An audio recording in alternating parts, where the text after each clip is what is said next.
Good morning. Good morning, ma'am. Morning. Good morning, ma'am. Morning, ma'am. Morning. Good morning, ma'am. Good morning, ma'am. Good morning, ma'am. Morning. Good morning, ma'am. Morning.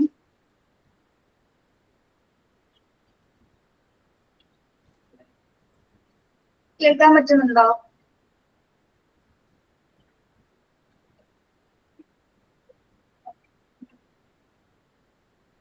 ഇത് കൊടുത്തിരിക്കുന്ന PDF കാണുന്നുണ്ടോ?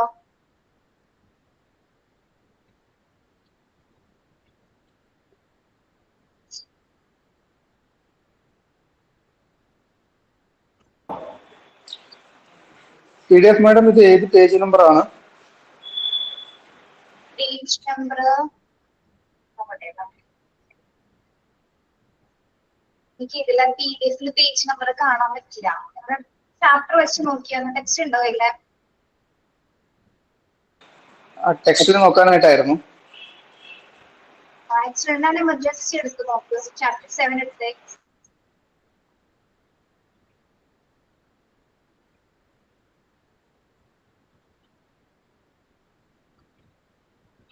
Chapter 7 functions of accident and emergency service sub heading ഉണ്ടാവും. അത് നോക്കാം കേട്ടോ. Page number ഇതിൽ കാണിക്കുന്നില്ല. നോക്കാം. ഓക്കെ മാഡം, കിട്ടിയായിരുന്നു. Page number 34. പേജ് നമ്പർ 34 കേട്ടോ.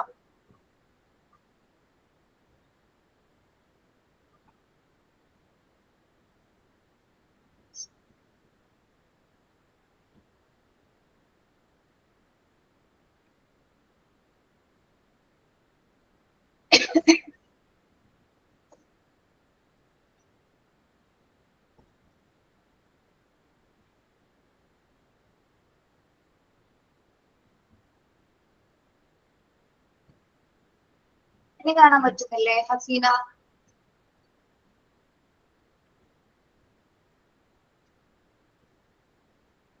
ഹസീനക്ക് മാത്രമാണോ? PDF കാണാൻ പറ്റുന്നുണ്ടോ ഹസീനക്ക്? PDF കാണാമോ? കാണാം.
ഹസീന ഇപ്പൊ കാണാമോ?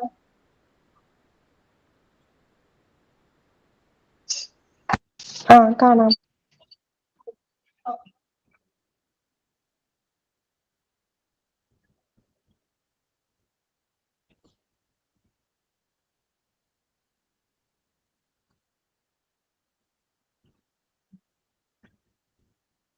ഹസീനക്ക് ഇപ്പോഴും കാണാൻ പറ്റുന്നില്ലെങ്കിൽ തനിക്ക് എന്തോ നെറ്റ് ഇഷ്യൂ ഉണ്ടായിരിക്കും കേട്ടോ. ബാക്കി എല്ലാ കുട്ടികൾക്കും കാണാൻ പറ്റുന്നുണ്ട്.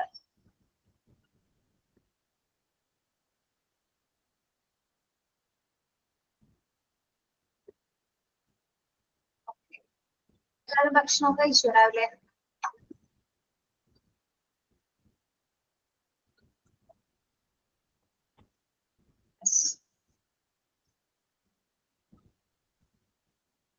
ഞാൻ കഴിച്ചതോ? ബ്രേക്ക്ഫാസ്റ്റ് സ്കിപ്പ് ചെയ്യരുതെന്നാണല്ലേ? ബ്രേക്ക്ഫാസ്റ്റ് സ്കിപ്പ് ചെയ്യാമോ? മോർണിംഗ് എന്തായിരുന്നു സ്പെഷ്യൽ രാവിലെ? സ്പെഷ്യൽ എന്തായിരുന്നു? ഒന്നുമില്ല. സാമ്പാർ. ഓക്കെ.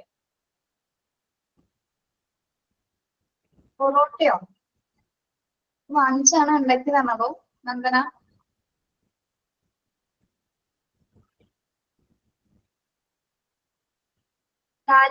ഡാലിയ എന്താണ് ഗിരീഷ്?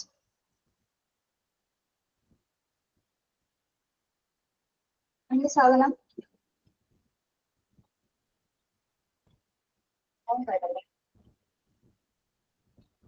ചോറും കറിയും. ഓക്കെ. എങ്കിലും നമ്മുടെ എല്ലാവരുടെയും വീട്ടില് നോർമലി രാവിലെ ഉണ്ടാവുന്ന ഒരു ഫുഡാണ്, രാവിലെ ഉണ്ടാവുന്ന ഒരു ബ്രേക്ക്ഫാസ്റ്റ് എന്താണെന്ന് അറിയാമോ? നോർമൽ ഒരു ബ്രേക്ക്ഫാസ്റ്റ് വളരെ സിമ്പിൾ ആയിട്ട് ഉണ്ടാക്കാൻ പറ്റുന്നത് ഏതാണ്? അല്ലേ? പുട്ടും പഴം പപ്പടം. ഈസി, വളരെ ഈസി അല്ലേ? പിന്നെ അല്ല, അത് കഴിഞ്ഞിട്ടാണ് ദോശ ഇഡലിയൊക്കെ വന്നു തുടങ്ങിയത്. ഇപ്പൊ നമുക്ക് പല പല മെറ്റീരിയൽസ്, പല പൊടികൾ ഉപയോഗിച്ചിട്ടുണ്ടാക്കാം അല്ലെ? ഗോതമ്പൊടി ഉണ്ടാക്കാം, ഏത് പൊടി വെച്ചിട്ടാണെങ്കിലും പുട്ട് നമുക്ക് ഉണ്ടാക്കാൻ പറ്റും. എല്ലാവരും ഏകദേശം ഒരേപോലെ ഇഷ്ടപ്പെട്ട് കഴിക്കുന്നതാണ് അല്ലെ?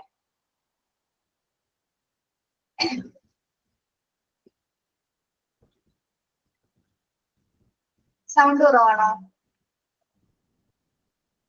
ഇവിടെ ഫാൻ ഇട്ടിട്ടുണ്ട് നമ്മള്, ചിലപ്പോ അതിന്റെ ശബ്ദം കൊണ്ടായിരിക്കും. ഫാൻ ഓഫ് ചെയ്ത് എനിക്ക് ക്ലാസ്സിൽ ഇരിക്കാൻ പറ്റില്ല നമുക്ക്, കാരണം ക്ലാസ് കംപ്ലീറ്റ് ക്ലോസ് ചെയ്തിരിക്കാൻ വെന്റിലേഷൻ ഇല്ലാത്തതുകൊണ്ട്. ഓക്കെ. എങ്ങനെ തോന്നുന്നു ഒരാഴ്ച ക്ലാസ് ഒക്കെ കഴിഞ്ഞിട്ട്? നിങ്ങൾ ഓക്കെ ആണോ? ഓക്കെയാണ്. ഞങ്ങളൊക്കെ ഇഷ്ടപ്പെട്ടോ ടീച്ചേഴ്സിനെ? Okay, thank you. ശരി, സ്റ്റാർട്ട് ചെയ്യാം. 37 ആയി.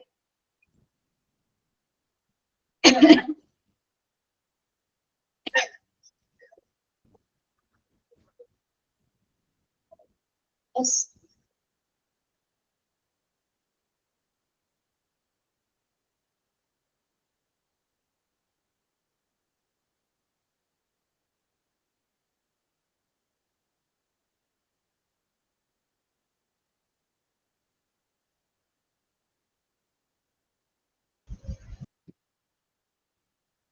Good morning to all. നമ്മൾ ആക്സിഡന്റ് ആൻഡ് എമർജൻസീസ് ആണ് എടുത്തുകൊണ്ടിരുന്നത്. അതില് നെക്സ്റ്റ് നോക്കുന്നത് functions of the accident and emergency services. Functions of the accident and emergency services.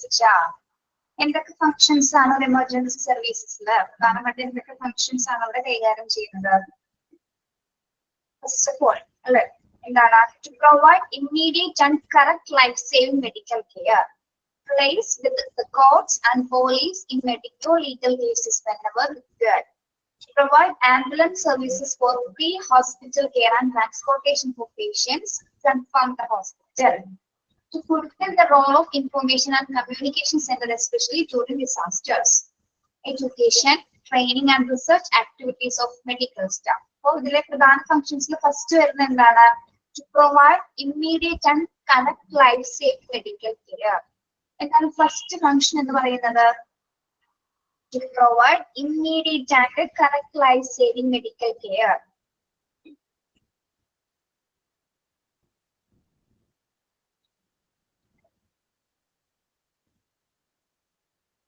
എന്താണ് ഫസ്റ്റ് പോയിന്റ് നിങ്ങൾക്ക് മനസ്സിലായത്? ഈ ഇതിയുടെ പ്രധാനപ്പെട്ട ഫസ്റ്റ് ഫങ്ഷൻ എന്ന് പറയുന്നത് എന്താണ്? എന്ത് ചെയ്യാന്നാണ്?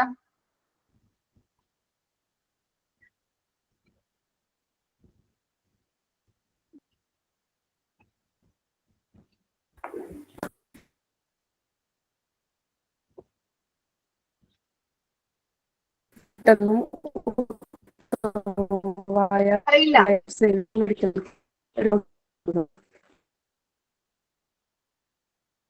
അതിന് മനസ്സിലായില്ല പറഞ്ഞത്.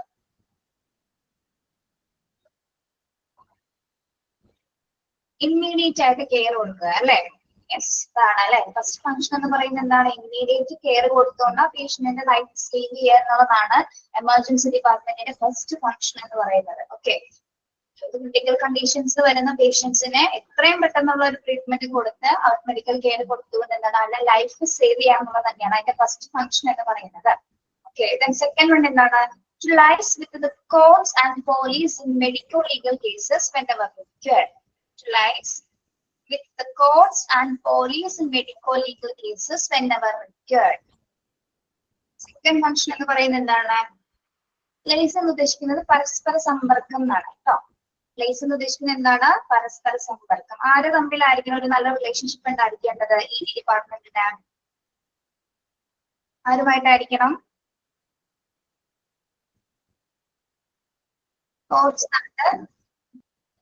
Courts and police. Mic on ആണല്ലേ?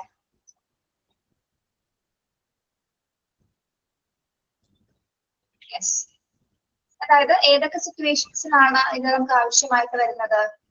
ഏതൊക്കെ സിറ്റുവേഷൻസിലാണ് നമ്മൾ കഴിഞ്ഞ ക്ലാസ്സിൽ പഠിച്ചിരുന്നു അല്ലെ? ഏത് സിറ്റുവേഷൻസിലാണ്? മെഡിക്കോ ലീഗൽ കേസസ് ഉണ്ടാവുന്ന സമയത്ത് അല്ലെ? മെഡിക്കോ ലീഗൽ കേസസുമായി ബന്ധപ്പെട്ട് എന്താണ് ആ പോലീസും കോർട്സുമായിട്ട് ഇ ഡിപ്പാർട്ട്മെന്റിന് ആവശ്യാനുസരണം എന്താണ് നല്ലൊരു റിലേഷൻഷിപ്സ് ഉണ്ടായിരിക്കേണ്ടത് അത്യാവശ്യമാണ് അല്ലെ? Okay, then to provide ambulance services for pre-hospital care and transportation of patients to from the hospital. To provide ambulance services for the pre-hospital care and transportation of patients to from the hospital. Third function എന്താ സൂചിപ്പിക്കുന്നത്? To provide ambulance services. ആർക്കാണ് ambulance services provide ചെയ്യുന്നത്? പേഷ്യൻസിന്റെ ട്രാൻസ്പോർട്ടേഷന് വേണ്ടിയിട്ട് അല്ലെ? പേഷ്യൻസിന് ഒന്നില്ലെങ്കിൽ എന്താണ്? Page number 34. Page number 34. അതായത് ചിലപ്പോൾ പേഷ്യൻസിനെ കൊണ്ടുവരുന്നതിന് അതേപോലെ തന്നെ പേഷ്യന്റിനെ തിരിച്ചു കൊണ്ടുവന്നതിന് ചിലപ്പോൾ ആവശ്യാനുസരണം ചില പേഷ്യൻസ് ആവശ്യപ്പെടാം അല്ലെ? അതിനനുസരിച്ചിട്ട് എന്താണ് ആംബുലൻസ് സർവീസസുകൾ എമർജൻസി ഡിപ്പാർട്ട്മെന്റ് പ്രൊവൈഡ് ചെയ്യാറുണ്ട്. Okay, then to fulfill the role of information and communication center, especially during disasters. To fulfill the role of information and communication center, especially during disasters. Emergency department ഏറ്റവും കൂടുതൽ വലിയൊരു role വഹിക്കുന്നത് ഏത് സിറ്റുവേഷൻസിലായിരിക്കും? ഏത് സിറ്റുവേഷൻസിലാണ്? എന്താണ് disaster എന്ന് പറയുന്നത്? ഡിസാസ്റ്റർ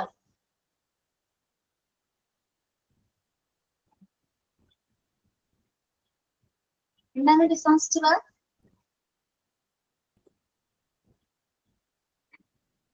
ദുരന്തം അല്ലെ? യെസ്, ഒരു പ്രത്യേകിച്ചൊരു ഡിസാസ്റ്റർ ഒക്കെ ഉണ്ടാവുന്ന സമയത്ത് നമുക്ക് നാച്ചുറൽ കലാമിറ്റീസുകൾ കേട്ടിട്ടില്ലേ നിങ്ങള്? ഇപ്പൊ നമ്മുടെ ചൂരൽമലയിൽ നടന്നത് എന്തായിരുന്നു? മലയിൽ നടന്നത് വയനാട്ടില് ഏത് ഡിസാസ്റ്റർ ആണ്? ഫ്ലഡ് ആണോ? ലാൻഡ് സ്ലൈഡ് ആണോ? ഉരുൾപൊട്ടലാണോ? വെള്ളപ്പൊക്കമാണോ ഉണ്ടായത്? അവിടെ എന്താ ഉണ്ടായത്? ഉരുൾപൊട്ടൽ, ലാൻഡ് സ്ലൈഡ് ആണ് ഉണ്ടായത്. ആ ഒരു സമയത്തൊക്കെ എന്താണ്? യെസ്, ഏതുതരം ഡിസാസ്റ്റർ സമയത്തും പ്രത്യേകിച്ച് എന്താണ്? പ്രത്യേകിച്ചൊരു ദുരന്ത സമയത്ത് ഒരു വലിയൊരു റോള് തന്നെയാണ് എമർജൻസി ഡിപ്പാർട്ട്മെന്റ് കൈകാര്യം ചെയ്യുന്നത് അല്ലെ? ഓക്കെ, അതായത് പ്രത്യേകിച്ച് നമുക്കറിയാലോ ഒരു ഡിസാസ്റ്റർ ഉണ്ടായി കഴിഞ്ഞു കഴിഞ്ഞാൽ നമ്മൾ കൊണ്ടുവരുന്ന പേഷ്യൻസ് അതായത് ഓവർഫ്ലോ ആയിരിക്കുള്ള പേഷ്യൻസ്. നമുക്ക് ഡിസാസ്റ്റർ മാനേജ്മെന്റ് എന്നൊരു ചാപ്റ്റർ പഠിക്കാനുണ്ട് കേട്ടോ. നെക്സ്റ്റ് 3 and 4 മൊഡ്യൂൾ വരുമ്പോൾ അതിൽ ഡീറ്റെയിൽ ആയിട്ട് നമ്മൾ പഠിക്കും. ഓക്കെ, അപ്പം പ്രത്യേകിച്ച് ഒരു ദുരന്ത സമയത്ത് എന്താണ് എമർജൻസി ഡിപ്പാർട്ട്മെന്റ് ഒരുപാട് കേസുകൾ വരുന്നുണ്ട് അല്ലെ? ഓക്കെ, അപ്പോൾ ഏറ്റവും പ്രധാനപ്പെട്ട ഒരു റോള് ആ ഒരു സമയത്താണ് അവിടെ. പക്ഷെ ദുരന്തം സംഭവിക്കുന്ന സമയത്ത് ഒരുപാട് പേഷ്യൻസ് വരും അല്ലെ? പല സിറ്റുവേഷൻസിലാണ് അവിടെ പേഷ്യൻസ് ആ ഒരു സമയത്ത് എത്തിച്ചേരുന്നത്. അതായത് ചിലപ്പോ ഹൈലി ഇഞ്ചേർഡ് ആയിട്ടുള്ളവരുണ്ടാവും, ക്രിട്ടിക്കൽ സിറ്റുവേഷൻസ് വന്നവരുണ്ടാവും, അങ്ങനെ പലതരത്തിലുള്ള പേഷ്യൻസ് ആയിരിക്കും ആ ഒരു സമയത്ത് അവിടെ എത്തിച്ചേരുന്നത്. അപ്പോൾ ഏറ്റവും വലിയൊരു റോള് തന്നെയാണ് എമർജൻസി ഡിപ്പാർട്ട്മെന്റ് അത്തരം സിറ്റുവേഷൻസിൽ കൈകാര്യം ചെയ്യുന്നത്. ഇപ്പൊ നമ്മുടെ ന്യൂസിലൊക്കെ കണ്ടിട്ടുള്ളതല്ലേ ഹോസ്പിറ്റലിലേക്ക് പേഷ്യൻസിനെ കൊണ്ടുവരുന്നത് ഡോക്ടേഴ്സ് നഴ്സുമാരൊക്കെ ആ ഒരു സമയത്ത് വളരെ ക്രിട്ടിക്കൽ ആയിട്ടുള്ള സിറ്റുവേഷൻ കൈകാര്യം ചെയ്യുന്നത് നമ്മൾ ന്യൂസിലൊക്കെ കണ്ടിട്ടുണ്ടാവും അല്ലേ? കണ്ടിട്ടില്ലേ? നിങ്ങൾ ന്യൂസ് ഒന്നും കാണാറില്ല ഇട്ടേ?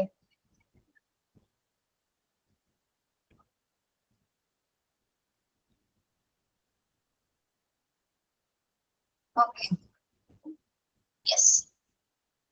ഇത്രയും പറയുന്നുള്ളൂ. എസ്പെഷ്യലി ഒരു ഡിസാസ്റ്റർ ഉണ്ടാവുന്ന സമയത്ത് ഒരു മേജർ റോള് തന്നെയാണ് ആക്സിഡന്റ് ആൻഡ് എമർജൻസി ഡിപ്പാർട്ട്മെന്റ് കൈകാര്യം ചെയ്യുന്നത്. അല്ലെങ്കിൽ നല്ലൊരു സർവീസസ് ആണ് ആ ഒരു സമയത്ത് അവരെ പ്രൊവൈഡ് ചെയ്യുന്നത്. ഫിഫ്ത്ത് ഫംഗ്ഷൻ എന്ന് പറയുന്നത് എന്താണ്? Education, training and research activities of medical staff. Education, training and research activities of medical staff. എന്താണ് വേറെ എന്തൊക്കെ ഫംഗ്ഷൻ അവിടെ കൈകാര്യം ചെയ്യുന്നുണ്ട്? മെഡിക്കൽ സ്റ്റാഫുകൾക്ക് വേണ്ട എഡ്യൂക്കേഷനും റിസർച്ച് ആക്ടിവിറ്റീസിന് വേണ്ട ട്രെയിനിങ് തന്നെയുള്ള സൗകര്യം കൂടി ഇവിടെ കൊടുക്കുന്നുണ്ട്. ആക്സിഡന്റ് എമർജൻസി ഡിപ്പാർട്ട്മെന്റ് അതിനുള്ള ഒരു സൗകര്യം കൂടി അവിടെ പ്രൊവൈഡ് ചെയ്യുന്നുണ്ട് അല്ലെ. ആർക്ക് വേണ്ടിയിട്ടാണ്? മെഡിക്കൽ സ്റ്റാഫുകൾ. മെഡിക്കൽ സ്റ്റാഫുകൾക്ക് വേണ്ടിയിട്ടുള്ള എഡ്യൂക്കേഷനും അല്ലെങ്കിൽ റിസർച്ച് ആക്ടിവിറ്റീസിന്റെ ട്രെയിനിങ്ങുമായി ബന്ധപ്പെട്ട കാര്യങ്ങൾക്കും കൂടി എമർജൻസി ഡിപ്പാർട്ട്മെന്റ്സ് അവിടെ ഒരു പങ്ക് വഹിക്കുന്നുണ്ട്. അതായത് അവരുടെ വിദ്യാഭ്യാസവും റിസർച്ചുമായി ബന്ധപ്പെട്ടിട്ടുള്ള എല്ലാ ട്രെയിനിങ്ങും കൂടി എന്താണ് അതിനൊക്കെ വേണ്ടിയുള്ള പരിശീലനങ്ങളും എമർജൻസി ഡിപ്പാർട്ട്മെന്റ്സിലാണ്. നമ്മൾ കണ്ടിട്ടില്ലേ എമർജൻസി ഡിപ്പാർട്ട്മെന്റ്സും അവിടുത്തെ മെഡിക്കൽ സ്റ്റുഡൻസുകള് നിൽക്കുന്നത് കണ്ടിട്ടില്ലേ? അതായത് ഡോക്ടേഴ്സിന്റെ കൂടെ അസിസ്റ്റ് ചെയ്യാനായിട്ട് മെഡിക്കൽ സ്റ്റുഡൻസ് ഉണ്ടായി. അതൊക്കെ കണ്ട് പഠിക്കുന്നതിന് വേണ്ടിയിട്ട് അത്തരം അവസരങ്ങൾ, അതായത് ഒരു മെഡിക്കൽ സിറ്റുവേഷൻ വന്നു കഴിഞ്ഞാൽ എങ്ങനെ കൈകാര്യം ചെയ്യണം എന്നത് അസിസ്റ്റ് ചെയ്ത് പഠിക്കുന്നതിന് മെഡിക്കൽ സ്റ്റുഡൻസിനും ഈ ഡിപ്പാർട്ട്മെന്റ് അവസരം നൽകുന്നത്. ഓക്കെ, അപ്പോ 5 ഫംഗ്ഷൻസ് ആണ് ഇവിടെ കൊടുത്തിരിക്കുന്നത്. നമുക്ക് ബേസിക് ആയിട്ട് അറിഞ്ഞിരിക്കേണ്ടത് കേട്ടോ. ഏതൊക്കെയാണ്? ആദ്യത്തെ ഫംഗ്ഷൻ എന്ന് പറയുന്നത് എന്താണ്? ഇമ്മീഡിയറ്റ് ആയിട്ട് വരുന്ന പേഷ്യൻസിന്, അത് ക്രിട്ടിക്കൽ കെയർ ആയിട്ട് വരുന്ന ക്രിട്ടിക്കൽ സിറ്റുവേഷൻസ് വരുന്ന പേഷ്യൻസ് ഇമ്മീഡിയറ്റ് കെയർ കൊടുത്തുകൊണ്ട് ആ പേഷ്യന്റിന്റെ ലൈഫ് സേവ് ചെയ്യുക എന്നുള്ളതാണ് അവരുടെ ആദ്യത്തെ ഫംഗ്ഷൻ എന്ന് പറയുന്നത്. അതേപോലെ തന്നെ എന്താണ്? പ്രത്യേകിച്ച് മെഡിക്കോ ലീഗൽ കേസസ് ആവുന്ന സമയത്ത് പോലീസും കോർട്സുമായിട്ട് നല്ലൊരു സമ്പർക്കമായിരിക്കണം. നല്ലൊരു സമ്പർക്കമായിരിക്കുള്ളൂ എമർജൻസി ഡിപ്പാർട്ട്മെന്റ് പുലർത്തുന്നത്. ഓക്കെ, പറഞ്ഞു തരാട്ടോ. Then third function എന്താണ്? To provide ambulance services for free hospital care and transportation of patients to and from the hospital. Ambulance services patientsന് പ്രൊവൈഡ് ചെയ്യുക. Then അതേപോലെ തന്നെ എന്താണ്? To fulfill the role of information and communication center, especially during disaster. ഒരു disaster ഒക്കെ നടക്കുന്ന സമയത്ത് ഏറ്റവും വലിയൊരു മേജർ റോള് തന്നെയാണ് എമർജൻസി ഡിപ്പാർട്ട്മെന്റ് കൈകാര്യം ചെയ്യുന്നത്. അതേപോലെ തന്നെ മെഡിക്കൽ സ്റ്റാഫുകൾക്ക് വേണ്ട എഡ്യൂക്കേഷനും റിസർച്ച് പർപ്പസിന് വേണ്ടിയിട്ടുള്ള അവസരങ്ങൾ നൽകുന്നതും ആരാണ്? എമർജൻസി സർവീസസ്, എമർജൻസി ഡിപ്പാർട്ട്മെന്റ് തന്നെയാണ്. ഓക്കെ, ഇതൊക്കെയാണ് അതിന്റെ പ്രധാന ഫങ്ഷൻസ് എന്ന് പറയുന്നത്. ഓക്കെ, യെസ്, 5 ക്ലിയർ ആണോ നിങ്ങൾക്ക്?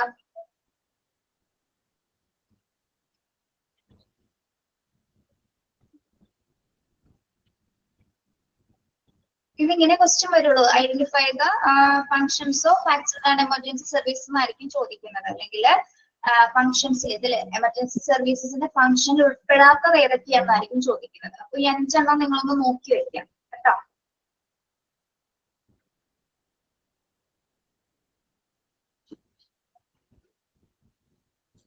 അല്ലെങ്കിൽ ഇങ്ങനെ ചോദിക്കാം, ഡിസാസ്റ്റർ സമയത്ത് മേജർ ആയിട്ടുള്ള റോള് കൈകാര്യം ചെയ്യുന്നത് ഏത് ഡിപ്പാർട്ട്മെന്റ് ആണ്? അങ്ങനെ ഒരു ചോദ്യം ചോദിക്കാം. അപ്പൊ ഏത് ഡിപ്പാർട്ട്മെന്റ് ആണ് ആൻസർ വരുന്നത്? ED ആണ്. Okay, yes. അല്ലെങ്കിൽ മെഡിക്കോ ലീഗൽ കേസസിൽ ഏത് ഡിപ്പാർട്ട്മെന്റ് ആണ് ഹോസ്പിറ്റൽ അല്ലെങ്കിൽ കോർട്സും പോലീസുമായിട്ട് നല്ല രീതിയിലുള്ള റിലേഷൻഷിപ്പ് കൊണ്ടുപോകുന്നത്? ഏത് ഡിപ്പാർട്ട്മെന്റ് ആണ്? ED ആണ്. അങ്ങനെ പല രീതിയിൽ വേണ്ടി ചോദിക്കും. ഓക്കെ, നിങ്ങൾക്ക് മോക്ക് ടെസ്റ്റ് കണ്ടപ്പോ മനസ്സിലായില്ല എങ്ങനെയൊക്കെയാണ് ചോദ്യം വരുന്നതെന്ന്? നിങ്ങൾക്ക് എന്തെങ്കിലും കൺഫ്യൂഷൻ തോന്നിയോ അതിലെ ക്വസ്റ്റ്യൻസ് കണ്ടിട്ട്? വളരെ സിമ്പിൾ ആയിട്ടല്ലേ വന്നിരിക്കുന്നത്. ഓക്കെ, ഇതൊക്കെ അല്ലേ? ക്ലിയർ അല്ലേ? Functions of accident and emergency services. ശരി, അടുത്തത് hospital administration must ensure. Hospital administration must ensure, അതായത് ഹോസ്പിറ്റൽ അഡ്മിനിസ്ട്രേഷൻ ഉറപ്പുവരുത്തേണ്ട കുറച്ച് കാര്യങ്ങളുണ്ട്. അതായത് ED ഡിപ്പാർട്ട്മെന്റിലെ പോളിസീസ് ആൻഡ് പ്രൊസീജിയേഴ്സുമായി ബന്ധപ്പെട്ട് അല്ലെങ്കിൽ അവിടുത്തെ പ്രവർത്തനങ്ങളെല്ലാം തന്നെ മികച്ച രീതിയിലാണോ, അവിടുത്തെ പോളിസീസ് ഒക്കെ അല്ലെങ്കിൽ അവിടുത്തെ സ്റ്റാഫുകളും ഡോക്ടേഴ്സും എല്ലാം തന്നെ എന്താണ് നല്ല രീതിയിലാണോ അതെല്ലാം കൈകാര്യം ചെയ്യുന്നത്, നല്ലൊരു സർവീസസ് അവിടെ പ്രൊവൈഡ് ചെയ്യുന്നുണ്ടോ എന്നൊക്കെ ചെക്ക് ചെയ്യുന്നത് ആരാണ്? അല്ലെങ്കിൽ അതൊക്കെ ഉറപ്പുവരുത്തേണ്ടത് ആരാണ്? ഹോസ്പിറ്റൽ അഡ്മിനിസ്ട്രേഷൻ ആണ്. ഹോസ്പിറ്റൽ അഡ്മിനിസ്ട്രേഷൻ സ്റ്റാഫുകളാണ് ED നല്ല രീതിയിൽ പ്രവർത്തിക്കുന്നുണ്ടോ എന്ന് ഉറപ്പുവരുത്തേണ്ടത്. അപ്പോൾ എങ്ങനെയൊക്കെയാണ് ഈ ഹോസ്പിറ്റൽ അഡ്മിനിസ്ട്രേഷൻ EDയുടെ പ്രവർത്തനങ്ങൾ വിലയിരുത്തുന്നതെന്ന് കുറിച്ചിട്ടുള്ള കുറച്ച് പോയിന്റ്സ് വന്ന് കൊടുത്തിരിക്കുന്നത്. ഓക്കെ, ഹെഡിങ് മനസ്സിലായോ പറഞ്ഞത്? ED ഡിപ്പാർട്ട്മെന്റിലെ പ്രവർത്തനങ്ങൾ ഇവാലുവേറ്റ് ചെയ്യുന്നത് ആരാണ്? ശരിക്കും ഹോസ്പിറ്റൽ അഡ്മിനിസ്ട്രേഷൻ അഡ്മിനിസ്ട്രേഷൻ ആണ്. അപ്പൊ ഹോസ്പിറ്റൽ അഡ്മിനിസ്ട്രേഷൻ ഉറപ്പുവരുത്തേണ്ട കുറച്ച് കാര്യങ്ങളാണ് ഇവിടെ കൊടുത്തിരിക്കുന്നത്. ഓക്കെ, ഫസ്റ്റ് പോയിന്റ് എന്താണ്? The ED must be organized and administrated to meet the healthcare needs of its population. The ED must be organized and administrated to meet the healthcare needs of its population. Hospital administration ഉറപ്പുവരുത്തേണ്ട first കാര്യം എന്ന് പറഞ്ഞാൽ എന്താണ്? ED ഡിപ്പാർട്ട്മെന്റിന്റെ പ്രവർത്തനങ്ങൾ നല്ല രീതിയിൽ organise ചെയ്യുന്നുണ്ടോ, അല്ലെ നല്ല രീതിയിൽ അഡ്മിനിസ്ട്രേറ്റ് ചെയ്യുന്നുണ്ടോ? വരുന്ന പേഷ്യൻസ്, ഇവിടെ പോപ്പുലേഷൻസ് എന്ന് ഉദ്ദേശിക്കുന്നത് എന്താണ്? വരുന്ന പേഷ്യൻസിന്റെ എണ്ണം അനുസരിച്ച്.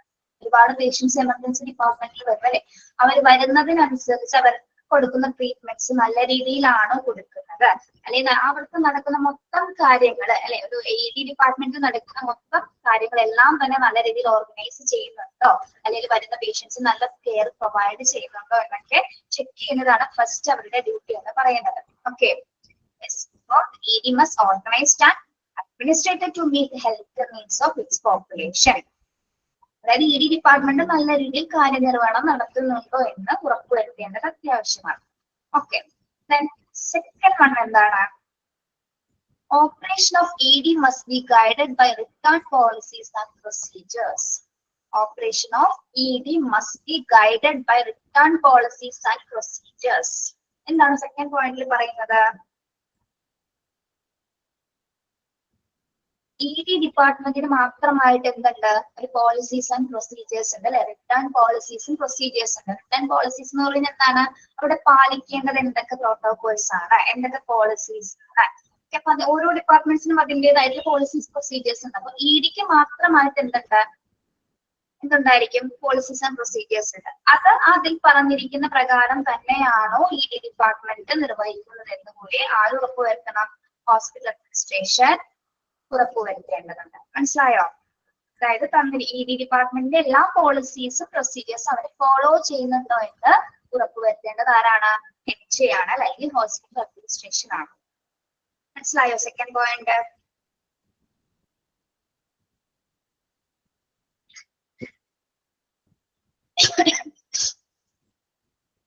നിങ്ങൾ എഴുതി എടുക്കുന്നുണ്ടോ? ആരെങ്കിലും ഒക്കെ ഇരുന്ന് ലെക്ചർ നോട്ട് എഴുതുന്നുണ്ടോ?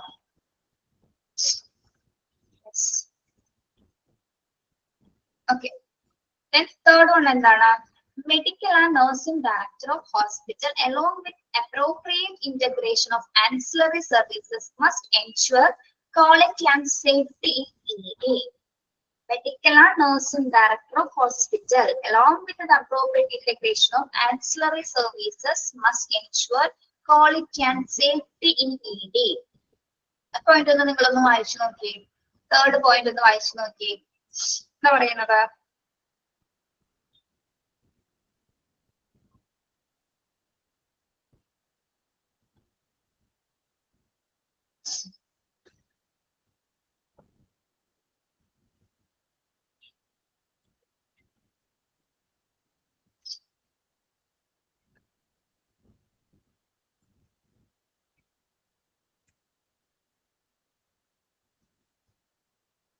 എന്തെങ്കിലും മനസ്സിലായോ? അത് വായിച്ചു നോക്കിയിട്ട്.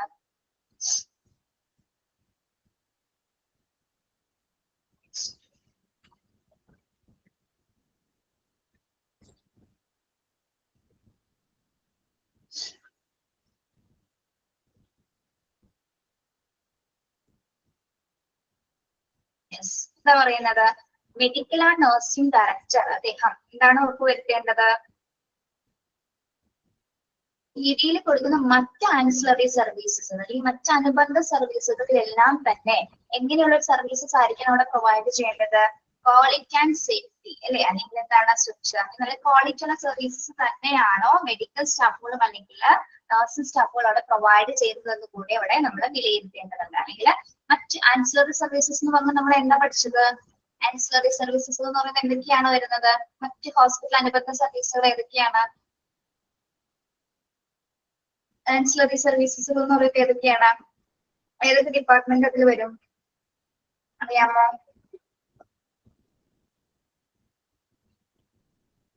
റേഡിയോളജി വരുമോ? Radiology department, x-ray, medical imaging device department അതിൽ ഉൾപ്പെടുമോ? ആൻസിലറി സർവീസസില്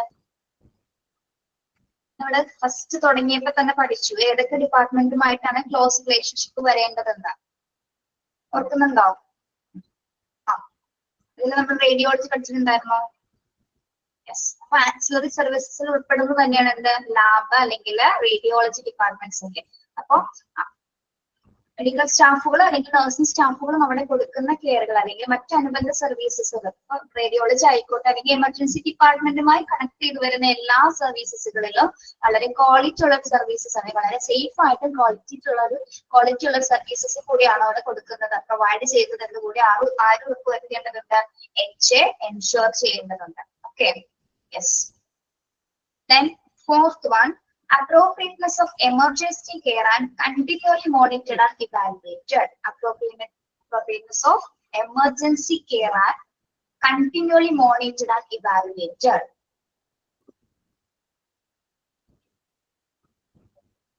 എന്താണ് അടുത്ത പോയിന്റിൽ പറയുന്നത്?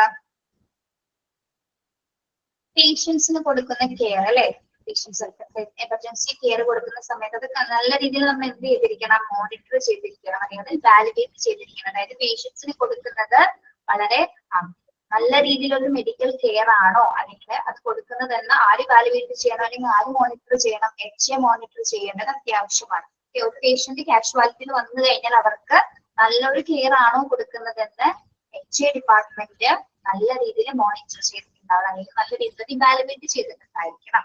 ഓക്കെ, അത് അവരുടെ മെയിൻ ഉത്തരവാദിത്തങ്ങളിൽ ഉൾപ്പെടുന്നതാണ്. Okay, yes. നെക്സ്റ്റ് പോയിന്റ് എന്താണ്? The medical director should oversee all aspects of the practice of emergency medicine in ED. The medical director should oversee all aspects of the practice of emergency medicine in ED.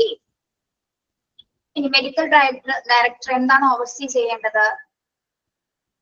Emergency ഡിപ്പാർട്ട്മെന്റിലെ മെഡിസിനുമായി ബന്ധപ്പെട്ട് അല്ലെ, emergency ഡിപ്പാർട്ട്മെന്റിൽ medicines provide ചെയ്യുന്ന സമയത്ത് സ്റ്റാഫുകൾ നല്ല രീതിയിലാണോ അത് provide ചെയ്യുന്നത്, അല്ലെങ്കിൽ മെഡിക്കേഷൻസ് കൃത്യമായിട്ടുള്ള സമയങ്ങളിലാണോ കൊടുക്കുന്നത്, അല്ലെങ്കിൽ എക്സ്പയറി ഡേറ്റ് ആയിട്ടുള്ള മരുന്നുകളാണോ കൊടുക്കുന്നത് എന്നുള്ള ഇതൊക്കെ ആര് വാലിഡേറ്റ് ചെയ്യുന്നത്, ആര് ഓവർസീ ചെയ്തിട്ടുണ്ടായിരിക്കണം? മെഡിക്കൽ ഡയറക്ടർ ഓവർസീ ചെയ്യുന്നുണ്ടോ എന്ന് കൂടി ആര് ഉറപ്പുവരുത്തേണ്ടതുണ്ട്? ഹോസ്പിറ്റൽ അഡ്മിനിസ്ട്രേഷൻ ഉറപ്പുവരുത്തേണ്ടതുണ്ട്. ഓക്കെ, എക്സാമ്പിൾ ആണ് പറഞ്ഞത്, മെഡിസിൻസ് ഒക്കെ കൃത്യമായിട്ട് മെഡിക്കേഷൻസ് കൊടുക്കുന്നുണ്ടോ, അല്ലെങ്കിൽ കൃത്യമായിട്ടുള്ള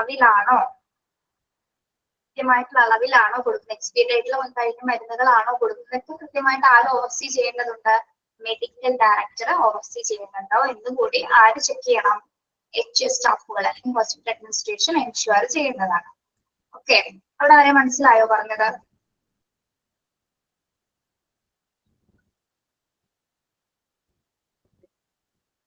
അഞ്ച് പോയിന്റ്സ് ക്ലിയർ ആണോ?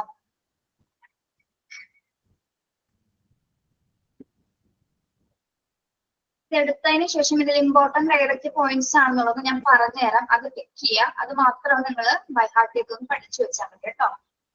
ഓക്കെ, എല്ലാ പോയിന്റ്സും ഒന്നും ക്വസ്റ്റ്യൻ നമ്മൾ ഇടില്ല, സിമ്പിൾ ആയിട്ട് കുറച്ച് പോയിന്റ്സ് മാത്രം ഇതിൽ എടുക്കുകയുള്ളൂ കേട്ടോ. Okay, all new staff members should get formal orientation program that addresses. All new staff members should get formal orientation program that addresses. ഇനി എന്താണ് നെക്സ്റ്റ് പോയിന്റിൽ വരുന്നത്? എല്ലാ ന്യൂ സ്റ്റാഫ് മെമ്പേഴ്സിനും നമ്മൾ എന്ത് കൊടുത്തിട്ടുണ്ടായിരിക്കണം? എന്താണ് ഓറിയന്റേഷൻ പ്രോഗ്രാം എന്ന് പറയുന്നത്? ഓറിയന്റേഷൻ പ്രോഗ്രാം നമുക്കറിയാലേ, പുതുതായി വരുന്ന ഓരോ സ്റ്റാഫുകൾ എന്താണ്, ഏത് ഡിപ്പാർട്ട്മെന്റ്സ് ആണ്, അതുമായി ബന്ധപ്പെട്ടിട്ടുള്ള കാര്യങ്ങൾ, അതിന്റെ പ്രൊസീജിയേഴ്സും പോളിസീസ് ഒക്കെ എന്തൊക്കെയാണ് എന്നുള്ളതുമായി ബന്ധപ്പെട്ടിട്ടാണ് ഒരു ഓറിയന്റേഷൻ അവയർനെസ് ക്ലാസ് നമ്മൾ കൊടുക്കും അല്ലെ. അപ്പൊ വരുന്ന പുതിയ സ്റ്റാഫുകൾക്കെല്ലാം തന്നെ ഓറിയന്റേഷൻ പ്രോഗ്രാംസുകൾ കണ്ടക്ട് ചെയ്യുന്നുണ്ടോ എന്ന് കൂടി HA ഉറപ്പുവരുത്തേണ്ടതാണ്. Okay, yes. അപ്പോൾ വരുന്ന എല്ലാ ന്യൂ സ്റ്റാഫ് മെമ്പേഴ്സിനും എന്താണ് ഫോർമൽ ആയിട്ടുള്ള ഓറിയന്റേഷൻ പ്രോഗ്രാംസുകൾ കൊടുക്കുന്നുണ്ടോ എന്ന് കൂടി ED ഉറപ്പുവരുത്തേണ്ടതാണ്. ഓക്കെ,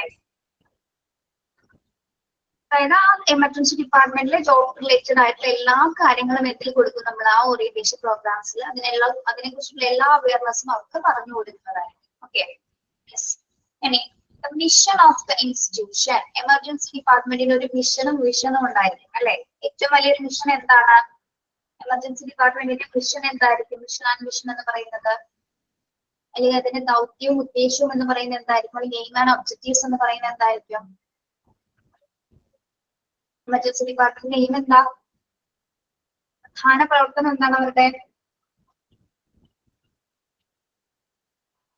പറയൂ, എന്താണ് അവരുടെ മെയിൻ പ്രവർത്തനം? എന്താണ് മിഷൻ? എന്താണ് എമർജൻസി ഡിപ്പാർട്ട്മെന്റിന്റെ? ഇത്രയും പഠിച്ചിട്ട് നമുക്കത് കിട്ടില്ല എന്ന് പറഞ്ഞാൽ നിങ്ങൾ ശ്രദ്ധിച്ചിട്ടില്ല.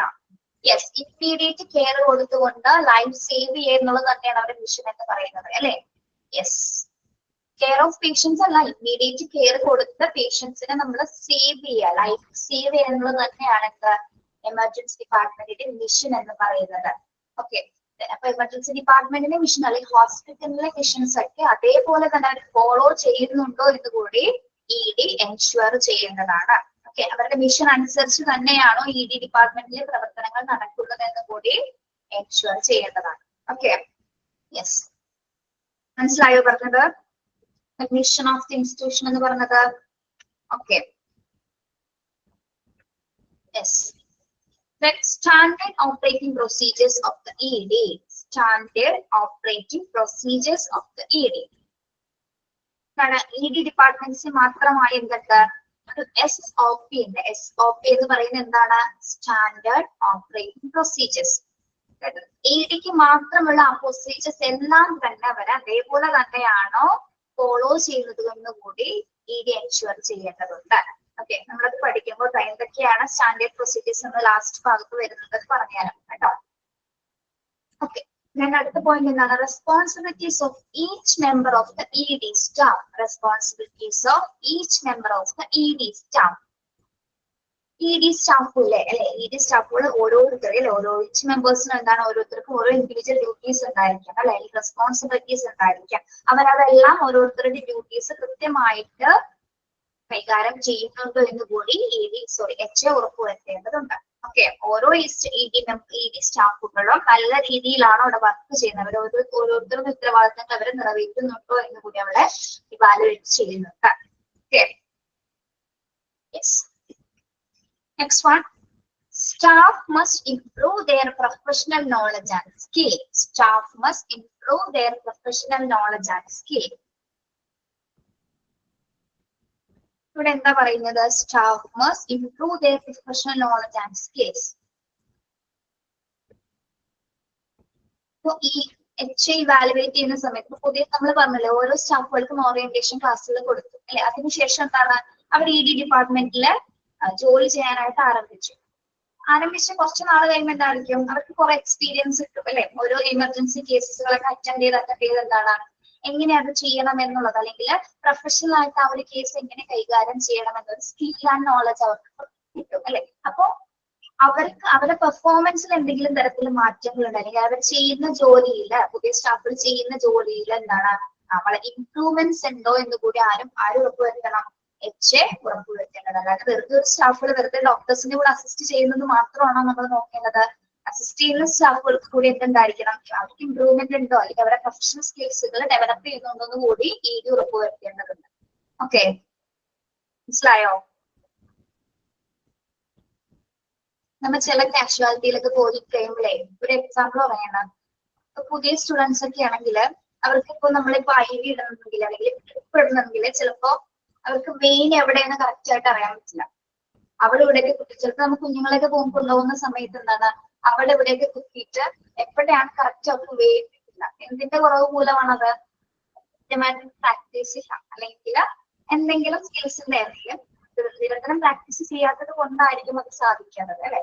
പിന്നീട് എന്താണ് കുറച്ച് നാൾ കഴിയുമ്പോഴേക്കും അവർ അത് കുറച്ചും കൂടി പ്രാക്ടീസ്ഡ് ആവും, എക്സ്പീരിയൻസ് ആയിരിക്കും. എന്താണ് കൃത്യമായിട്ട് വെയിൻ എവിടെയാണ്, കുട്ടികളുടെ ആണെങ്കിലും മുതിർന്നവരുടെ ആണെങ്കിലും എന്താണ് എവിടെയായിട്ടാണ് അത് മറ്റായിട്ട് സൂചി കയറ്റേണ്ടതെന്ന് അവർക്ക് കൃത്യമായിട്ട് അറിയാൻ പറ്റും. ഓക്കെ, അത് ഒരു ദിവസം കൊണ്ടൊന്നല്ല ആയിരിക്കും പഠിക്കും, നമ്മൾ കുറച്ച് സമയത്തോടൊക്കെ ആയിരിക്കുള്ളൂ പ്രത്യേകിച്ച് മെഡിക്കൽ ഫീൽഡിലുള്ള എല്ലാ കാര്യങ്ങളും നമ്മൾ പഠിക്കുന്നത്. ഓക്കെ, അപ്പൊ ഇവിടെ എന്താ ഉദ്ദേശിക്കുന്നത്? എല്ലാ സ്റ്റാഫുകളും അവരുടെ പ്രൊഫഷണൽ സ്കിൽസും നോളജും നല്ല രീതിയിൽ ഇംപ്രൂവ് ചെയ്യുന്നുണ്ടോ എന്ന് കൂടി ഹോസ്പിറ്റൽ അഡ്മിനിസ്ട്രേഷൻ എൻഷുവർ ചെയ്തിരിക്കണം.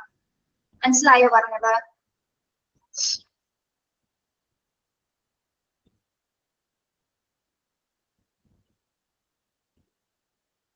എക്സാമ്പിൾ ഓരോന്നും പറഞ്ഞു തന്നെ കുറച്ചും കൂടി ഒന്ന് മനസ്സിലായിക്കോട്ടെ നോക്കിയിട്ടാണ് പറഞ്ഞു തന്നെ കേട്ടോ. ഓക്കെ, ക്ലിയർ ആണല്ലോ? Then triage and screening of each patient must be performed by physician or trained RN with AMT. ഇവിടെ R എന്ന് മാത്രമേ ഉള്ളൂ ടെക്സ്റ്റില്, N എന്ന് അവിടെ എഴുതാട്ടോ. RN രജിസ്റ്റേർഡ് നേഴ്സ് എന്നാണ് അവിടെ. R മാത്രമേ നമ്മുടെ ടെക്സ്റ്റിൽ കാണുന്നുള്ളൂ. നിങ്ങളുടെ കറക്റ്റ് ആയിരിക്കും ചിലപ്പോ. നിങ്ങളുടെ ടെക്സ്റ്റ് കറക്റ്റ് ആയിരിക്കും. PDF-ൽ അവിടെ R മാത്രമേ ഉള്ളൂ. നോക്കിയൊന്ന് കണ്ടോ? കണ്ടോ നിങ്ങള്? R with AMT എന്നാണ് കിടക്കേണ്ടത്. അതിന്റെ ആൻസർ എന്താണ് ശരിക്കും? കറക്റ്റ് ആയിട്ട് ഇവിടെ RN എന്ന് പറയണം കേട്ടോ. Registered nurse with emergency medical technician. Okay, yes. Triage and screening of each patient must be performed by physician or trained RN with AMT.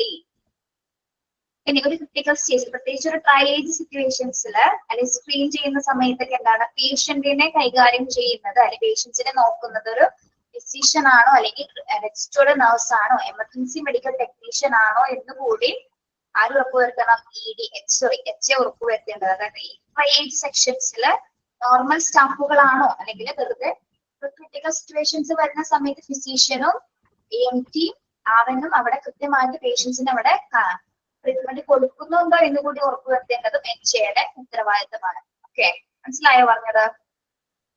ഒരു പേഷ്യന്റിനെ കൊണ്ടുവരുന്ന സമയത്ത് ക്രിട്ടിക്കൽ ട്രയേജ് സെക്ഷൻസിൽ ഫിസിഷ്യൻ അല്ലെങ്കിൽ ആരെങ്കിലും ഒരാളാണോ ഇത് നോക്കുന്നത് എന്ന് കൂടി ആരും ഉറപ്പുവരുത്തേണ്ടതുണ്ട്? HA ഉറപ്പുവരുത്തേണ്ടത്. ഓക്കെ, മനസ്സിലായോ?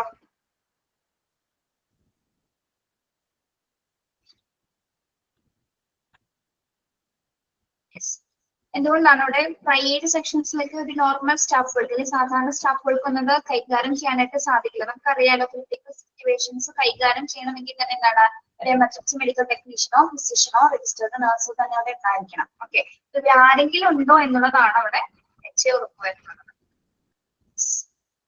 ക്ലിയർ ആണോ?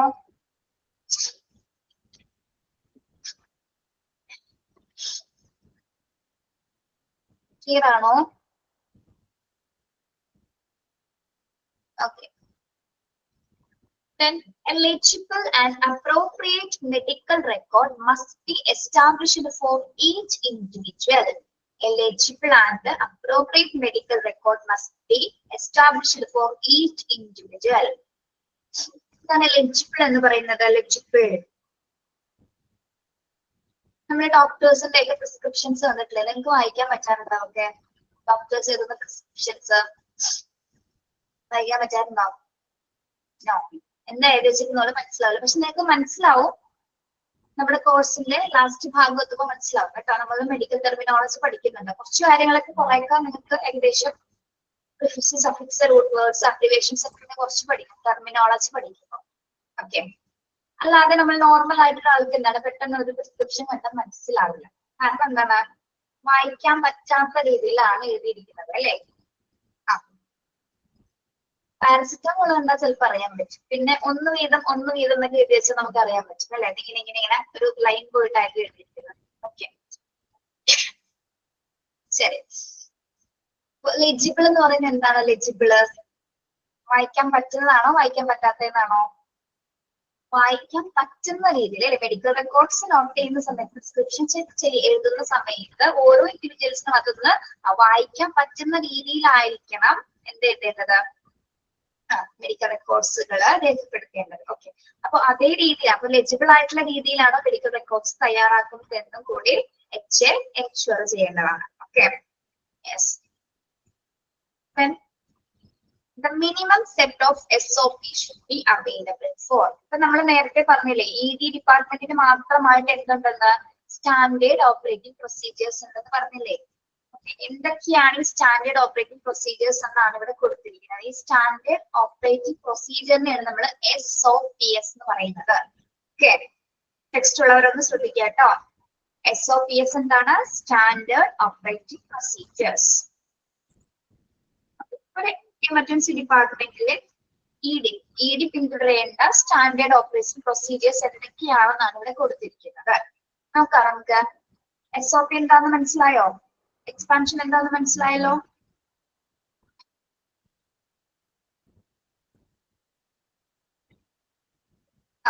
യെസ്.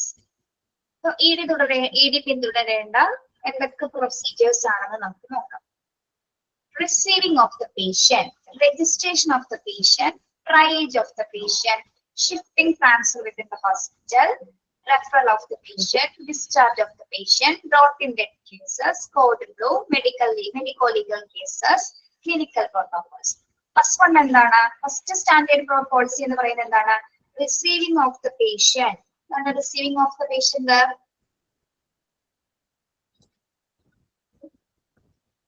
standard operating procedures. അങ്ങനെയല്ലേ ഇവിടെ കിടക്കുന്നത്? ഇവിടെ കണ്ടില്ലേ നിങ്ങള്? Operating procedures. S for standard, then O for operating, then P for procedures. Procedures S ആണ് നമ്മളിവിടെ ചെറിയൊരു S ആയിട്ട് ഇവിടെ കൊടുത്തിരിക്കുന്നത്, സ്മോൾ ലെറ്റർ S. കണ്ടോ? മനസ്സിലാവുന്നില്ലേ ചേച്ചി പറയുന്നത്?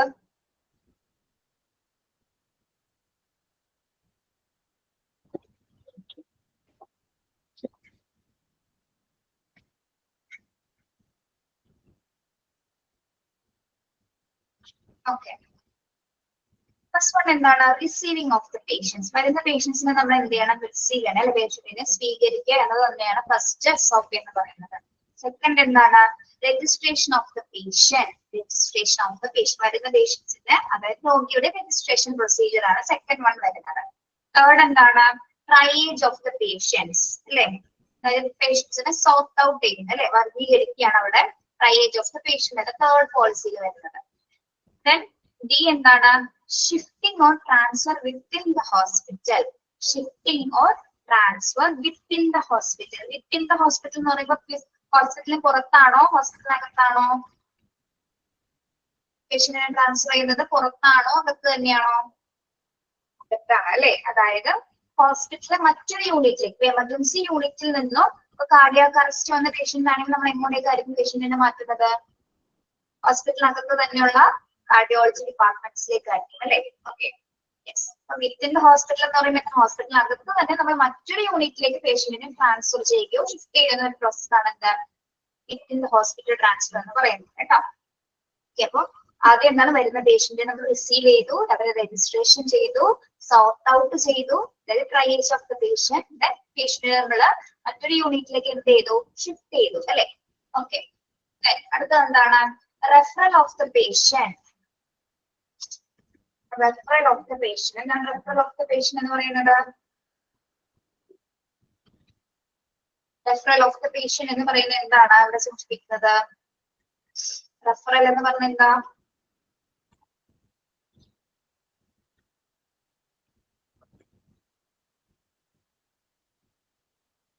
പേഷ്യന്റിന്റെ ഡീറ്റെയിൽസ് ആണോ referral of the patients എന്ന് പറയുന്നത്? പറയൂ.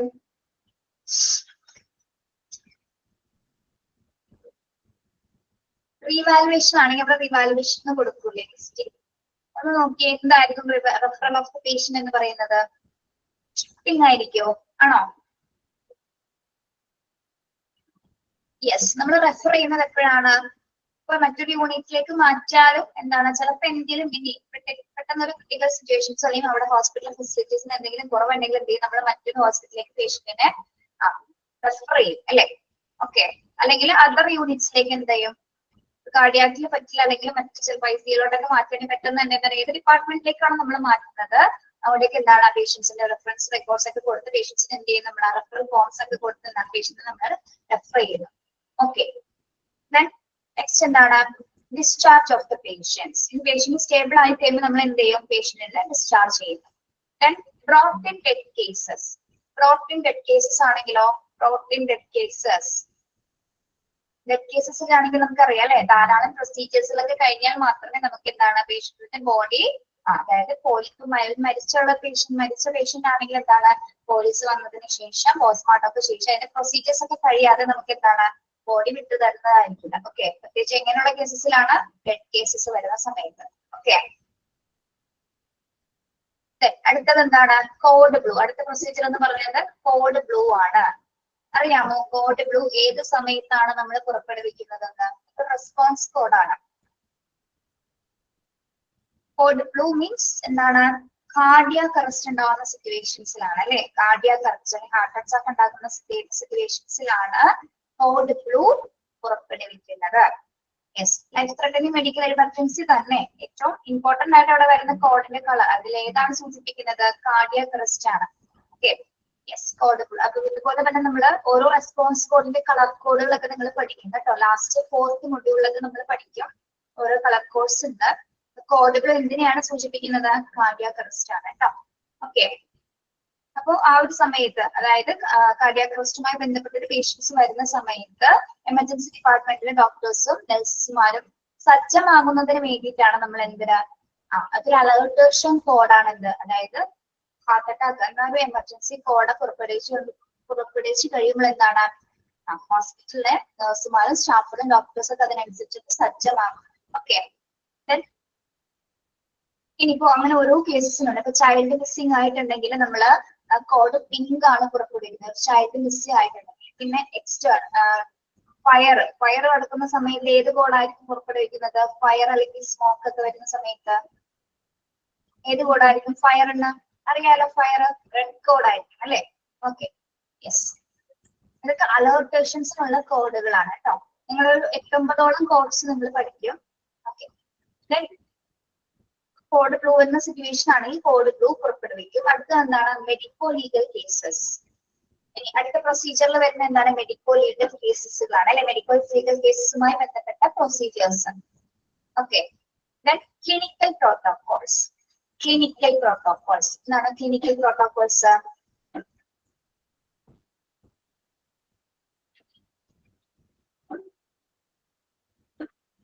ക്ലിനിക്കൽ പ്രോട്ടോകോൾസ് എന്ന് പറയുന്നത് എന്തൊക്കെയാണ്?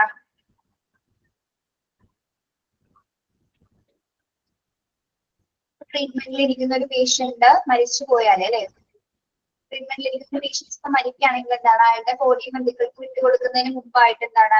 ഹോസ്പിറ്റലിലെ കുറച്ച് ക്ലിനിക്കൽ പ്രോട്ടോകോൾസുകൾ ഉൾപ്പെടുന്നുണ്ട് അല്ലെ. ഓക്കെ, അതായത് ട്രീറ്റ്മെന്റിൽ ഇരിക്കുന്ന ഒരു പേഷ്യൻസ് മരണപ്പെടുകയാണെങ്കിൽ അതുമായി ബന്ധപ്പെട്ടിട്ടുള്ള എല്ലാ പ്രോട്ടോകോൾസും ക്ലിനിക്കൽ പ്രോട്ടോകോൾസിൽ ഉൾപ്പെടുന്നതാണ്. ഓക്കെ, നമ്മളിപ്പോ പറഞ്ഞത് എന്തൊക്കെയാണ്? SOPs ആണ്. എമർജൻസി ഡിപ്പാർട്ട്മെന്റിലെ സ്റ്റാൻഡേർഡ് ഓപ്പറേറ്റിംഗ് പ്രൊസീജിയേഴ്സ് ആണ് നമ്മൾ പറഞ്ഞത്. ഏതൊക്കെയാണ്? ഇത് ഇമ്പോർട്ടന്റ് ആണ് കേട്ടോ. ഏതൊക്കെയാണ് പറഞ്ഞത്? റിസീവിംഗ് ഓഫ് ദ പേഷ്യൻസ്, വരുന്ന പേഷ്യൻസിനെ റിസീവ് ചെയ്യുക, രജിസ്ട്രേഷൻ ചെയ്യുക, സോർട്ട് ഔട്ട് ചെയ്യുക, ഷിഫ്റ്റ് ചെയ്യുക, റെഫർ ചെയ്യുക, ഡിസ്ചാർജ് ചെയ്യുക. ഡെഡ് കേസസ് ആണെങ്കിൽ അതിന്റെ പ്രൊസീജിയേഴ്സുകൾ ചെയ്യുക. കാർഡിയാക് അറസ്റ്റുമായി ബന്ധപ്പെട്ട പേഷ്യൻസ് ആണെങ്കിൽ കോഡ് ബ്ലൂ പുറപ്പെടുവിക്കുക. ഇനി മറ്റു സിറ്റുവേഷൻ, ഇപ്പൊ ബോംബ് ത്രെട്ട് ഒക്കെ ആണെങ്കിൽ എന്താണ്? നമ്മുടെ ബ്ലാക്ക് കളറാണ്, ബ്ലാക്ക് കളർ കോഡാണ് പുറപ്പെടുവിക്കുന്നത്. ഓക്കെ, ഇനി ഡിസാസ്റ്റർ ആണെങ്കിൽ എന്താണ്? എക്സ്റ്റേണൽ ഡിസാസ്റ്ററിനൊക്കെ ഏത് കളറായിരിക്കും എന്ന് അറിയാം? എക്സ്റ്റേണൽ ഡിസാസ്റ്റർ, ആക്സിഡൻസുകളൊക്കെ ഇതിനൊക്കെ ഏത് കളറായിരിക്കും? ഓറഞ്ച് കളറുകളായിരിക്കും കേട്ടോ. ഓക്കെ,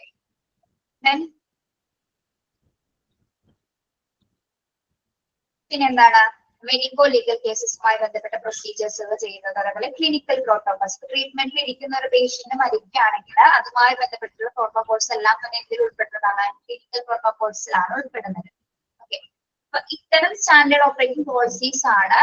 ഇതാണ് മിനിമം സെറ്റ് ഓഫ് SOP എന്ന് പറയുന്നത് കേട്ടോ. ഏകദേശം മിനിമം സെറ്റ് ഓഫ് SOP എന്ന് പറയുന്നത് ഇതായിരുന്നു. ഈ ഒരു രീതിയിൽ ഇത്തരം പ്രോട്ടോകോൾസുകൾ എല്ലാം തന്നെ ED ഡിപ്പാർട്ട്മെന്റ് നിർവഹിക്കുന്നുണ്ടോ അല്ലെങ്കിൽ ഫോളോ ചെയ്യുന്നുണ്ടോ എന്ന് ആരാണ് എൻഷുർ ചെയ്യേണ്ടത്? ഹോസ്പിറ്റൽ അഡ്മിനിസ്ട്രേഷൻ ആണ്. ഓക്കെ, ബ്ലാക്ക് കോഡ് നമ്മൾ ബോംബ് ത്രെട്ട് ഒക്കെ വരുന്ന സമയത്താണ് ബ്ലാക്ക് കോഡ്. നിങ്ങൾ അത് എഴുതിയെടുക്കണ്ട, നിങ്ങൾക്ക് കോഡ്സിനെ പറ്റി പഠിക്കാനുണ്ട് കേട്ടോ. ഒരു ചാപ്റ്റർ തന്നെ ഉണ്ട്, എഴുതിയെടുക്കണമെന്നില്ല കേട്ടോ, പറഞ്ഞെന്നുള്ളൂ.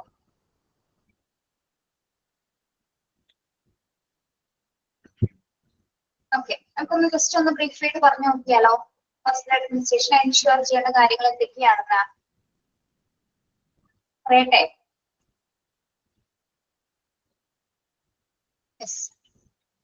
ഫസ്റ്റ് വൺ എന്തായിരുന്നു?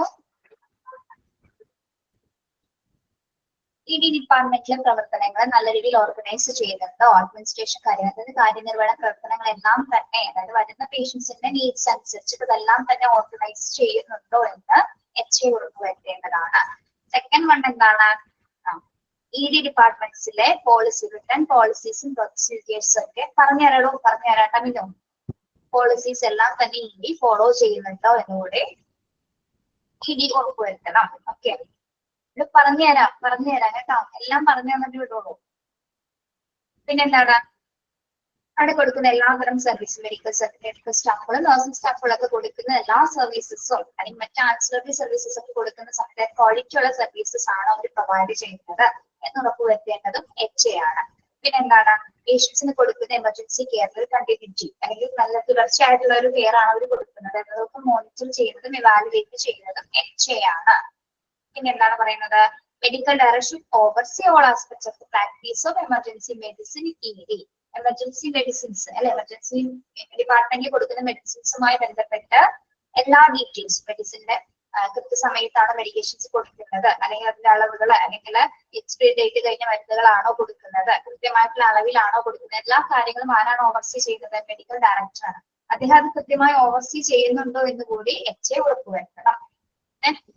സ്റ്റാഫ് മെമ്പേഴ്സിനെല്ലാം തന്നെ ഓറിയന്റേഷൻ പ്രോഗ്രാംസുകൾ കണ്ടക്ട് ചെയ്യുന്നുണ്ടോ എന്ന് കൂടി ഇവാലുവേറ്റ് ചെയ്യുന്നതാണ്. പിന്നെ ഹോസ്പിറ്റൽ അല്ലെങ്കിൽ ഈ ഡിപ്പാർട്ട്മെന്റ് മിഷൻസ് അനുസരിച്ചിട്ടാണ് അവിടുത്തെ പ്രവർത്തനങ്ങൾ നടക്കുന്നത്. സ്റ്റാൻഡേർഡ് ഓപ്പറേറ്റിംഗ് പോളിസീസ് എല്ലാം തന്നെ ഫോളോ ചെയ്യുന്നുണ്ടോ, പിന്നെ ഓരോ ED സ്റ്റാഫ് മെമ്പേഴ്സും അവരുടെ റെസ്പോൺസിബിലിറ്റീസ് നല്ല രീതിയിൽ കൈകാര്യം ചെയ്യുന്നുണ്ടോ, പിന്നെന്താണ് അവരുടെ പ്രൊഫഷണൽ സ്കിൽസ് ആൻഡ് നോളജ് അവർക്ക് ഇംപ്രൂവ് ചെയ്യാനായിട്ട് സാധിക്കുന്നുണ്ട്, എല്ലാ സ്റ്റാഫ് മെമ്പേഴ്സിനും അത് ഇംപ്രൂവ് ചെയ്യാൻ സാധിക്കുന്നുണ്ടോ എന്ന് കൂടി ചെക്ക് ചെയ്യുന്നു. പിന്നെന്താണ്, അതായത് ക്രിട്ടിക്കൽ സിറ്റുവേഷൻസിൽ ട്രയേജും സ്ക്രീനിങ് ഒക്കെ നടത്തുന്ന സമയത്ത് ഒരു ഫിസിഷ്യൻ ആണോ അല്ലെങ്കിൽ രജിസ്റ്റേർഡ് നഴ്സ് ആണോ എമർജൻസി മെഡിക്കൽ ടെക്നീഷ്യൻ ആണോ അതെല്ലാം നിർവഹിക്കുന്നതെന്ന് HA ഉറപ്പുവരുത്തേണ്ടതാണ്. പിന്നെന്താണ്, പേഷ്യൻസിന് കൊടുക്കുന്ന മെഡിക്കൽ റെക്കോർഡ്സുകളെല്ലാം വളരെ ലെജിബിൾ ആയിരിക്കണം. ഓരോ ഇൻഡിവിജ്വൽസിന് കൊടുക്കുന്ന റെക്കോർഡ്സുകളെല്ലാം തന്നെ ലെജിബിൾ ആയിട്ടാണോ രേഖപ്പെടുത്തുന്നത് എന്ന് കൂടി ഉറപ്പുവരുത്തേണ്ടതുണ്ട്. ഹോസ്പിറ്റലിലെ minimum set of standard operating procedures അതെല്ലാം തന്നെ AD ഡിപ്പാർട്ട്മെന്റ് ഫോളോ ചെയ്യുന്നുണ്ടോ എന്ന് കൂടി HA ഉറപ്പുവരുത്തും. ഏതൊക്കെയാണ് SOPs എന്ന് പറയുന്നത്,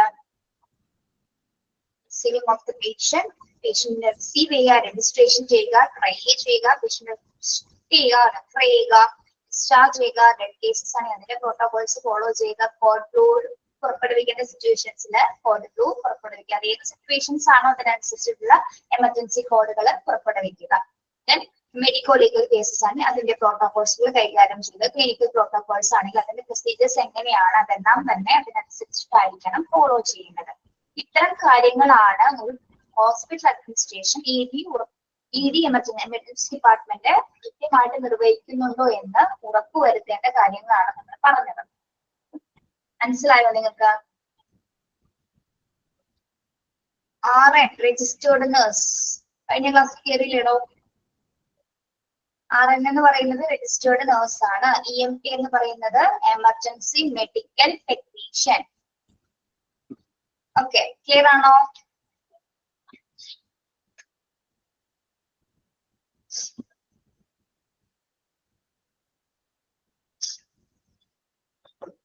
ക്ലിയർ ആണോ?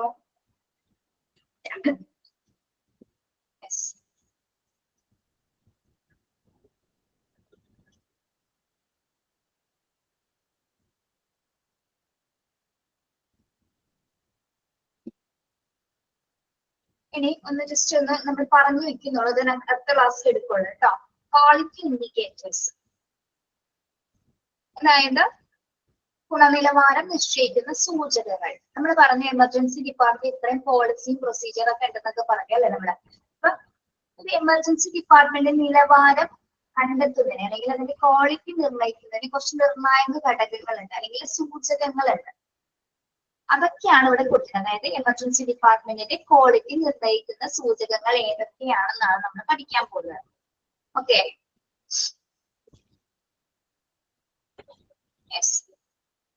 അപ്പൊ ജസ്റ്റ് പറഞ്ഞു പോകുന്നുള്ളൂ, പക്ഷെ പറയാനുണ്ട്, അതായത് ഡീറ്റെയിൽ ആയിട്ട് പറയാനുണ്ട്. അതുകൊണ്ടാണ് ഇൻഡിക്കേറ്റേഴ്സ് എന്ന് പറഞ്ഞാൽ മനസ്സിലായോ? ഇൻഡിക്കേറ്റർ എന്ന് ഉദ്ദേശിക്കുന്നത് എന്താണ്? സൂചകങ്ങളാണ്. ക്വാളിറ്റി സൂചകങ്ങൾ അഥവാ ഗുണനിലവാര സൂചകങ്ങൾ എന്ന് പറയും. ഒരു കാര്യത്തിന്റെ ഗുണമേന്മ നിശ്ചയിക്കാനായിട്ട് നമ്മൾ കുറച്ച് കാര്യങ്ങളുടെ അടിസ്ഥാനത്തിലായിരിക്കും അത് പരിശോധിക്കുന്നത്, അല്ലേ? എന്ത് തന്നെയാണെങ്കിലും എന്തിന്റെ നിലവാരം അറിയുന്നുണ്ടെങ്കിൽ അതിന്റെ ക്വാളിറ്റി ഇൻഡിക്കേറ്റേഴ്സ് ഉപയോഗിച്ചിട്ടായിരിക്കും നമ്മൾ അതിനെ മെഷർ ചെയ്യുന്നത്. ഓക്കെ, അപ്പൊ ഇവിടെ പറയുന്നത് എന്താണ്? എമർജൻസി ഡിപ്പാർട്ട്മെന്റിലെ ക്വാളിറ്റി സർവീസസ് തന്നെയാണ് കൊടുക്കുന്നത് എന്ന്. അതിന്റെ അല്ലെങ്കിൽ നല്ല എമർജൻസി ഡിപ്പാർട്ട്മെന്റ് തന്നെയാണോ എന്ന് പ്രവർത്തിക്കുന്നത് നമുക്ക് തിരിച്ചറിയാൻ വേണ്ടിയിട്ട് എന്തൊക്കെ നല്ല ഇൻഡിക്കേറ്റേഴ്സ് നമുക്ക് കണ്ടെത്താൻ സാധിക്കും എന്നാണ് പറയുന്നത്. അപ്പൊ ഇവിടെ ഫസ്റ്റ് കൊടുത്തിരിക്കുന്ന പോയിന്റ് എന്താണ്? Unplanned re attendance rate. Unplanned re attendance rate എന്ന് പറഞ്ഞാൽ എന്താണ്? എന്തായിരിക്കും unplanned re attendance rate? Especially ഇത് ഏതൊക്കെ സിറ്റുവേഷൻസിലാണ് അത് വരുന്നത്? ഇപ്പൊ ഒരു എമർജൻസി സിറ്റുവേഷൻ ആണെങ്കിൽ എന്താണ്, അല്ലെങ്കിൽ ഒരു ഡിസാസ്റ്റർ ഒക്കെ വരുന്ന സമയത്താണെങ്കിൽ എന്താണ്, നമുക്കറിയാം ഓവർലോഡ് ആയിട്ടുള്ള പേഷ്യൻസ് ആയിരിക്കും അല്ലെ, പേഷ്യൻസിന്റെ ഓവർഫ്ലോ ഉണ്ടായിരിക്കും. അത്തരം സിറ്റുവേഷൻസിൽ അതായത് ഒരുപാട് പേഷ്യൻസ് വന്നാൽ പോലും നമുക്ക് എന്ത് ചെയ്യാൻ സാധിക്കണം? എന്ത് ചെയ്യണം? എന്ത് ചെയ്യണ്ടേ? അതായത് മുൻകൂട്ടി നിശ്ചയിക്കാതെ വരുന്ന പേഷ്യൻസ് അല്ല അവരെല്ലാം തന്നെ. അൺപ്ലാൻഡ് ആയിട്ടുള്ള പേഷ്യൻസ് ആയിരിക്കില്ലേ വരുന്നത്, ഡിസാസ്റ്റർ ഒക്കെ സംഭവിക്കുന്ന അല്ലെങ്കിൽ എന്തെങ്കിലും ഒരു ആക്സിഡന്റ് ആയിക്കോട്ടെ. ഓക്കെ, അങ്ങനെ എന്തെങ്കിലും അപകടങ്ങൾക്ക് സംഭവിക്കും മുൻകൂട്ടി നിശ്ചയിച്ചിട്ടാണോ പേഷ്യൻസ് എമർജൻസി ഡിപ്പാർട്ട്മെന്റിലേക്ക് വരുന്നത്? അല്ല അല്ലെ. എത്ര പേര് വന്നാലും അവിടെ, അതായത് മുൻകൂട്ടി നിശ്ചയിക്കാതെ എത്ര പേഷ്യന്റ് വന്നാലും ചികിത്സ കൊടുക്കാൻ എമർജൻസി ഡിപ്പാർട്ട്മെന്റിന് കഴിയുന്നുണ്ടെങ്കിൽ അതൊരു നല്ലൊരു ED ഡിപ്പാർട്ട്മെന്റ് ആണെന്ന് നമുക്ക് മെഷർ ചെയ്യാനായിട്ട് സാധിക്കും അല്ലെ. അതാണ് ഫസ്റ്റ്. അപ്പോ ED ഡിപ്പാർട്ട്മെന്റിനെ ഫസ്റ്റ് മെഷർ ചെയ്യുന്ന ഒരു പ്രധാന സൂചകം എന്ന് പറയുന്നത് എന്താണ്? അൺപ്ലാൻഡ് റീ അറ്റൻഡൻസ് റേറ്റ് ആണ്. അതായത് മുൻകൂട്ടി നിശ്ചയിക്കാതെ വരുന്ന പേഷ്യൻസിന് നമുക്ക് ചികിത്സ കൊടുക്കാൻ പറ്റുന്നുണ്ടെങ്കിൽ അതൊരു നല്ല ക്വാളിറ്റി ആണ് അല്ലെ. മനസ്സിലായോ ഫസ്റ്റ് പോയിന്റ്?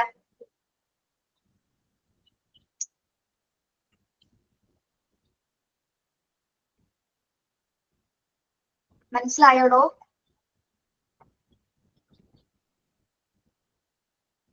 ഫസ്റ്റ് ക്വാളിറ്റി എന്താണെന്ന് മനസ്സിലായോ? ഒന്ന് പറഞ്ഞെന്നാ.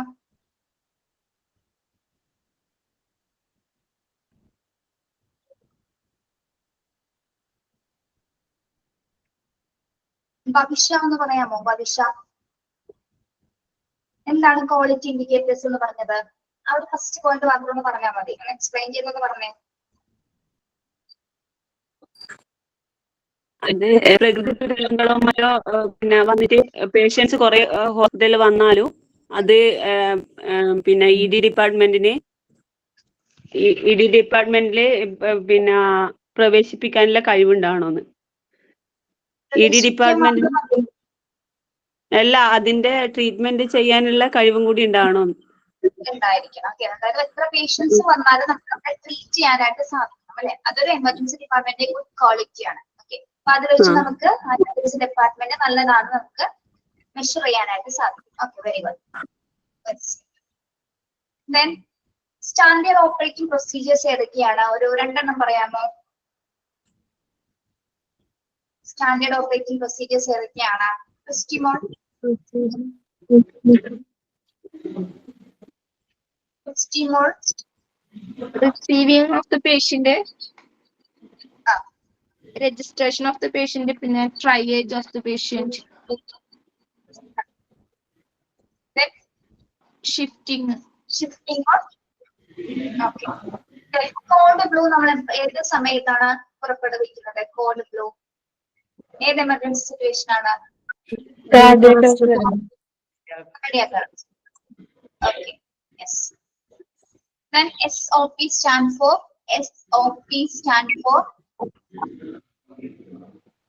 Standard operating procedure. Okay.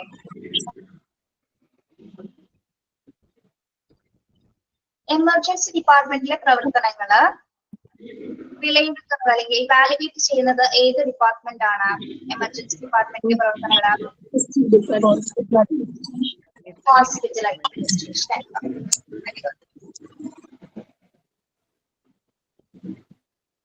ഇതില് ഞാൻ ടിക്ക് ചെയ്ത് തരാന്ന് പറഞ്ഞല്ലേ points.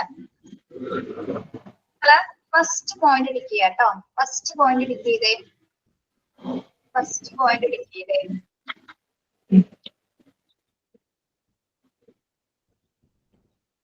First point. Then fourth point.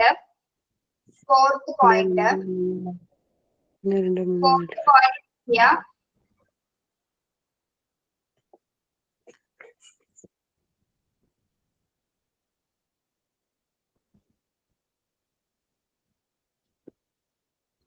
triage and screening എന്നൊരു പോയിന്റ് ഉണ്ടോ? Triage and screening of each patients. ആ പോയിന്റ് എടുക്കുക കേട്ടോ. Triage and screening of each patients എന്നത് ടിക്ക് ചെയ്യുക.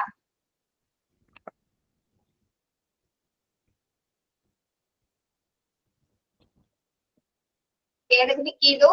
ഫസ്റ്റും സെക്കൻഡും ടിക്ക് ചെയ്യണം കേട്ടോ. Second operation of ED must guided return policies and procedure അത് ടിക്ക് ചെയ്യണം.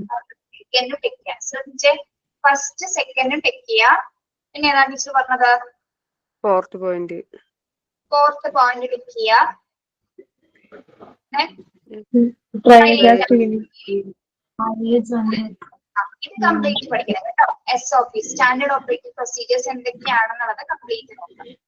Point complete. Okay. Yes. Okay. Thank you. Have a nice day. Thank you, ma'am. Thank you, ma'am. Thank you, ma'am.